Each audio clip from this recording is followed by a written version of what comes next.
늦가을 비가 추적추적 내리는 밤이었다. 도쿄 아라카와구의 낡은 상가 건물, 찬 기운이 감도는 김민준의 작업실 창문으로 희미한 가로등 불빛과 함께 스산한 골목길 풍경이 어른거렸다. 24살의 제일 한국인 3세, 무명 화가 민준은 입김을 불어가며 대형 캔버스에 마지막 붓질을 하고 있었다. 며칠 밤을 새운 듯 눈은 핏발이 서 있었지만 그림을 향한 집념으로 형형하게 빛났다. 작업실 한 구석에는 독촉장이 붙은 월세 고지서 몇 장이 그의 처지를 말해주듯 뒹굴고 있었다. 그의 그림에는 사회의 부조리와 소외된 이들의 아픔이 날카롭게 담겨 있었다. 며칠 뒤 신진 작가 공모전 마감일, 민주는 완성된 그림을 천으로 꼼꼼히 덮어 힘겹게 들고 작업실을 나섰다. 그의 오랜 친구이자 동네 작은 독립서점 주인인 사토 유키가 골목 어귀에서 그를 기다리고 있었다. 20 후반의 유키는 민준의 그림을 직접 보지는 못했지만 그의 재능을 누구보다 믿으며 따뜻한 격려를 건넸다. 이번엔 꼭 좋은 결과 있을 거야, 민준. 민준은 평소처럼 무뚝뚝하게 고개를 끄덕였지만 마스크 위로 드러난 눈가에는 희미한 고마움이 서려 있었다. 이 공모전은 그에게 마지막 남은 희망과도 같았다. 어머니의 병원비와 밀린 월세를 해결할 유일한 길이었다. 밤은 깊어 인적이 끊겼다. 민준은 그림을 옮기던 중 어두운 골목길 모퉁이에서 순찰 중이던 경찰관 다나카 고로와 마주쳤다. 40대 후반, 경부보 계급장을 단 다나카는 민준의 허름한 옷차림과 그가 들고 있는 거대한 물체를 보고 본능적인 경계심을 드러냈다. 그의 눈빛은 면도날처럼 차갑고 날카로웠다. 잠깐! 이 시간에 뭘 들고 가는 건가? 다나카의 목소리는 낮고 위압적이었다. 민준은 불쾌감을 애써 누르며 침착하게 대답했다. 공모전에 낼 그림입니다. 그림? 다나카는 코웃음을 쳤다. 그 천 안에는 뭐가 들었는지 확인해야겠다. 민준은 반사적으로 그림을 가슴 쪽으로 더 끌어당겼다. 제 작품입니다. 보여드릴 이유가 없습니다. 다나카는 민준의 외국인 등록증을 요구했다. 민준이 마지못해 내민 등록증을 유심히 살피던 다나카의 입가에 싸늘한 미소가 걸렸다. 김민준. 그의 시선이 민준의 얼굴과 등록증을 번갈아 훑었다. 역시나군. 이런 시간에 이런 걸 들고 어슬렁거리는 녀석들은 뻔하지. 혹시 훔친 물건이라도 되나? 모욕감에 민준의 얼굴이 굳었다. 함부로 말씀하지 마십시오. 정당하게 제 그림을 옮기는 중입니다. 정당하게? 이 시간에? 내 놈들 같은 조센징들이 하는 말을 어떻게 믿나? 조센징. 그 단어가 비수처럼 민준의 가슴에 꽂혔다. 억눌렀던 분노가 머리까지 치밀었다. 지금 뭐라고 하셨습니까? 민준이 다나카를 향해 삿대질을 하며 소리쳤다. 바로 그 순간이었다. 다나카는 기다렸다는 듯 민준의 팔을 꺾어 거칠게 제압했다. 감히 경찰에게 폭력을 행사하려 해. 민준은 저항했지만 다나카의 완력에 밀려 차가운 아스팔트 바닥에 내동댕이 쳐졌다. 둔탁한 소리와 함께 숨이 턱 막혔다. 다나카는 의도적으로 자신의 제복 어깨 부분을 살짝 찢으며 무전으로 지원을 요청했다. 공무집행방해 현행범 체포, 용의자 격렬히 저항 중. 그의 목소리엔 희미한 흥분마저 감돌았다.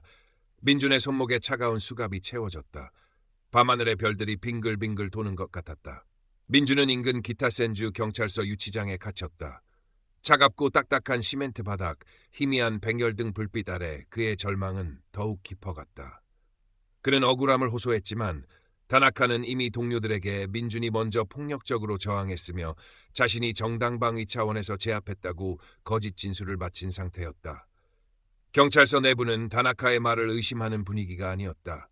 제일 한국인, 심야 배회, 수상한 물건 소지, 경찰 폭행 시도.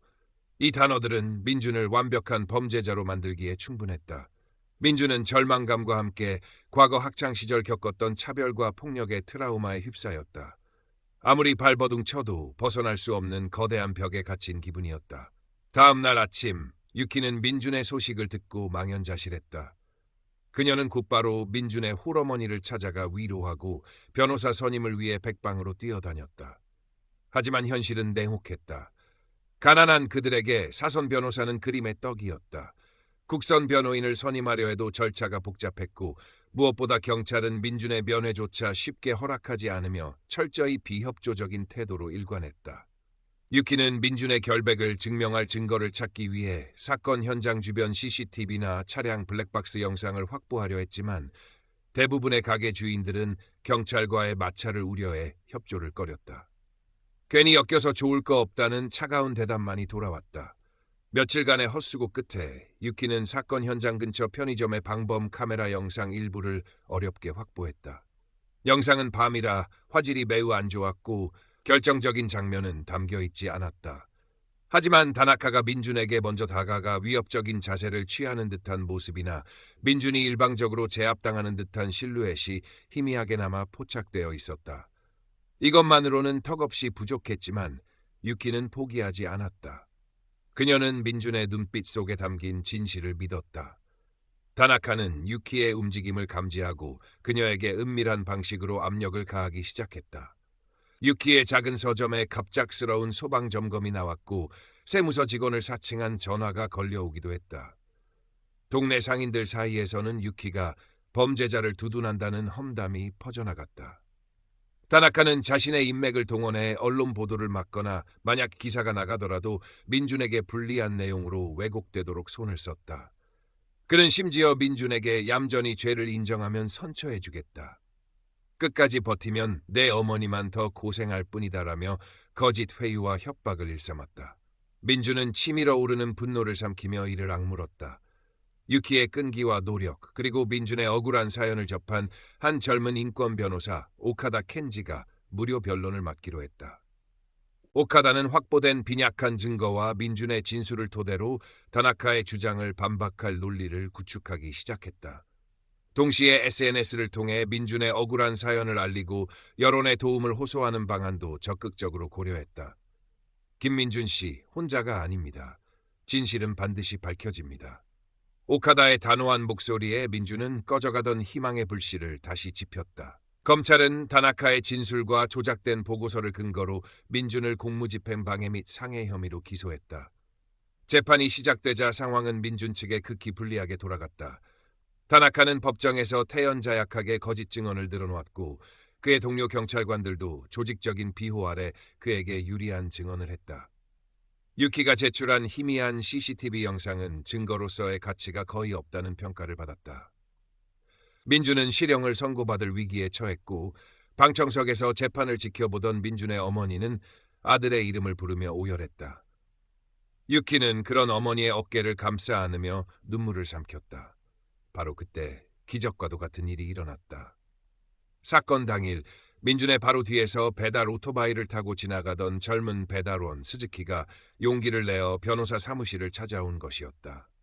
그의 헬멧에 부착된 액션캠에는 사건의 전 과정이 놀랍도록 선명하게 녹화되어 있었다. 처음에는 사건에 휘말릴까 두려워 망설였지만 SNS에서 민준의 억울한 사연과 유키의 호소를 접하고 양심의 가책을 느껴 제보를 결심한 것이었다. 영상에는 다나카가 민준에게 먼저 시비를 걸고 인종차별적인 폭언을 퍼붓고 일방적으로 폭행하는 장면이 고스란히 담겨 있었다. 심지어 다나카가 스스로 제복을 찢는 장면까지 포착되어 있었다. 새로운 증거가 법정에 제출되자 상황은 180도 급반전되었다.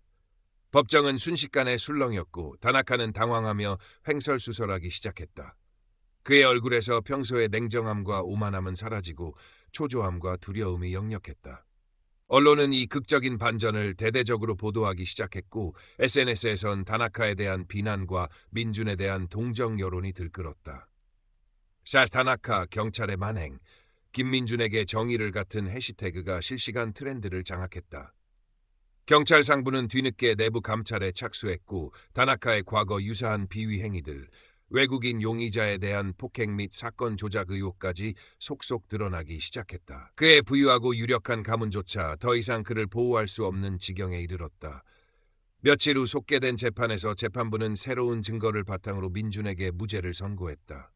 동시에 다나카에 대해서는 위증, 허위 공문서 작성, 직권남용, 독직폭행 등의 혐의로 검찰에 즉각적인 수사를 의뢰한다고 밝혔다. 피고인 김민준, 무죄. 판사의 선언이 법정 안에 울려 퍼지자 민준은 그 자리에 주저앉아 뜨거운 눈물을 쏟아냈다. 유키와 민준의 어머니는 서로 부둥켜 안고 기쁨과 안도의 눈물을 흘렸다. 다나카는 법정 경위들에게 이끌려 망연자실한 표정으로 퇴장했다. 그의 등 뒤로 수많은 카메라 플래시가 터졌다. 한때 정의의 상징이었던 제복은 이제 그의 추악한 범죄를 가리는 누더기처럼 보였다. 몇 달 후, 다나카는 모든 혐의가 유죄로 인정되어 징역 5년의 실형을 선고받고 교도소에 수감되었다. 그의 화려했던 경찰 경력은 물론 대대로 이어져 온 가문의 명예도 한순간에 땅에 떨어졌다. 이 사건은 일본 사회에 큰 충격을 던지며 경찰의 권력 남용 문제와 외국인 및 소수자에 대한 뿌리 깊은 차별 문제에 대한 사회적 논의를 촉발시켰다. 일부 시민단체들은 경찰 조직의 대대적인 개혁과 실효성 있는 차별금지법 제정을 요구하는 목소리를 높였다. 변화는 더디겠지만 작은 균열이 생기기 시작한 것이었다. 민주는 자유의 몸이 되었지만 그날 밤의 악몽과 유치장에서의 절망감은 쉽게 사라지지 않았다. 그는 한동안 붓을 들지 못하고 방황했다. 세상에 대한 불신과 인간에 대한 환멸이 그의 마음을 무겁게 짓눌렀다. 하지만 유키와 어머니의 따뜻한 보살핌, 그리고 자신을 지지해준 수많은 이름 모를 사람들의 격려 속에서 서서히 마음을 치유해 나갔다. 그는 자신의 고통스러웠던 경험을 외면하는 대신 예술로 승화시키기로 결심하고 다시 캔버스 앞에 섰다. 그의 새로운 작품에는 이전보다 더 깊어진 사회에 대한 통찰과 인간에 대한 연민, 그리고 절망 속에서도 희망을 찾으려는 간절한 외침이 담기기 시작했다. 이듬해 봄, 민주는 자신의 경험을 담은 작품들로 유키의 서점 한쪽 공간에서 작은 전시회를 열었다. 그의 진솔한 이야기가 담긴 그림들은 많은 사람들에게 깊은 감동과 울림을 주었고 예상치 못한 주목을 받으며 여러 매체에 소개되기도 했다. 그는 더 이상 세상의 편견에 위축되지 않고 자신의 목소리를 그림을 통해 당당하게 내는 예술가로 한 걸음 더 성장했다. 물론 세상의 모든 차별과 불의가 하루아침에 사라진 것은 아니었다. 정의를 위한 싸움은 여전히 현재 진행형이라는 현실적인 무게감이 그의 어깨를 누르기도 했지만 그는 더 이상 혼자가 아니었다. 초겨울의 따스한 햇살이 비치는 민준의 작업실. 예전의 냉기와 어둠은 사라지고 창가에는 작은 화분들이 놓여 있었다. 그는 예전보다 한결 편안해진 표정으로 새하얀 캔버스 앞에 서 있었다. 그의 곁에는 유키가 조용히 미소 지으며 함께하고 있었다. 민주는 창밖의 분주한 도시 풍경을 잠시 바라보았다. 저마다의 사연을 안고 살아가는 수많은 사람들.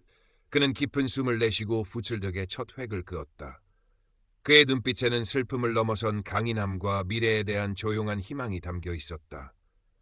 경계의 선자의 붓은 이제 절망이 아닌 희망을 그리기 시작했다.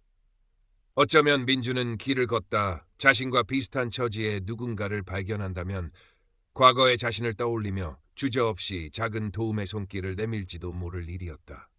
세상은 여전히 불완전했지만 그의 붓끝에서 피어나는 작은 온기가 세상을 조금이나마 따뜻하게